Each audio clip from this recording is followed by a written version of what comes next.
Hello guys, good morning. Today I will present the result of my summary regarding to Old English till Modern English. So here we go.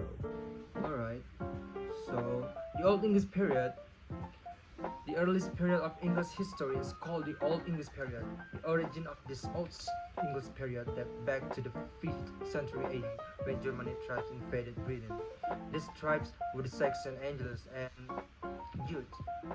Linguistically, the Old English period is usually defined as 600 to 1100 AD. Due to the strong influence Germanic and especially Saxon, the Old English period is often also known as Anglo-Saxon English. Its geographical distribution closely resembles that of present-day England. Like its ancestral language, Old English has many good and friendly tendencies. It inherited most of the phonological and morphological features of German and has a relatively free order. And then we move to the Middle English period.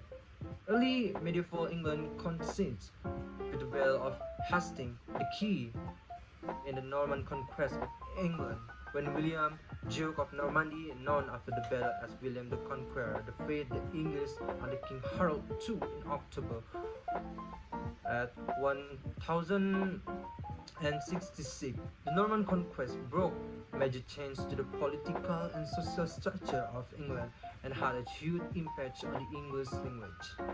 After the Norman conquest, the political and social structure of England underwent drastic change, such as the almost complete replacement of the English aristocracy with the Norman aristocracy. English largely lost its status and became the language of the lower classes, especially among the nobility, in the field of literature, law, and official document. It has almost disappeared as a written language. The year 1204 marked the turning point when King John, nicknamed John Lackland, lost his English position in France, leading to the gradual decline of French as an official language. In England, in the 13th and 14th centuries, even the children of the English nobility no longer learned French as their mother tongue. English became the new language of instruction, although French remained the official language of England until the 14th century. Two events of that time sealed its fate. The first was the Black Death between 1348 and 1351.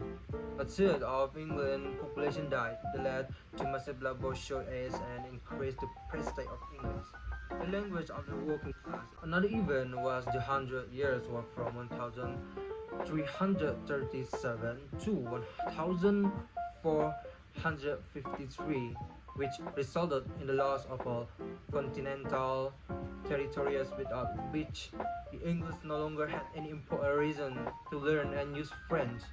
The end of the Middle English period was marked by a number of historical events, the first two of which had an enormous impact on the development of English.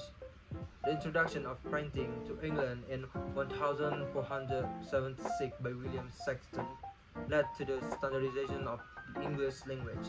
Another case involved the beginning of colonization after 1500.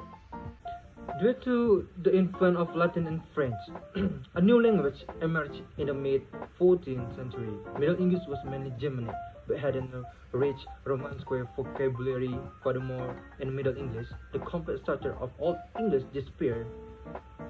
Many of the linguistic developments that define the Middle English period are best seen in the poetry and prose of the second half of the 14th century.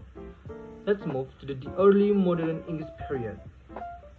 The beginning of the modern English period coincides with the accession of Henry VIII in 1509. The end of the modern English period was marked by the completion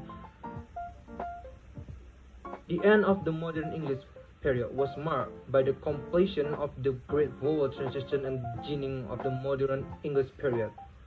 The beginning of the age of science around 1700, the works of William Shakespeare were the most influential on modern English.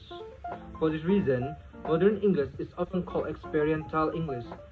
By the end of the Middle English period, most of today's syntactic and morphological pattern had been established. Modern English is quite analytical. The word order has become quite fixed in terms of subject, verb, object, because the inflection system has been reduced. And of the 5 Old English cases, only 2 have survived the major change that regards modern English as a new period that is primarily chronological in nature. Between 1450 and 1640, 5 of the 7 long vowels in Middle English were pronounced and 2 were diphthongs. This major vowel shift finally made English comprehensible to the modern ear. The revival of classical learning during the Renaissance introduced Long Latin and Greek. Like words into language. Science writers often need new words and so borrowed heavily from this language. However, not all of these loans exist. As there has always been a global language, English has gone from a regional language to a global language in less than 300 years. Today, English is the most widely used personal language with more than 300 million native speakers and more than 1.5 billion official users. Alright, I would like just to say thank you for watching my presentation about Old English till Modern English. So see you on the next change. Bye.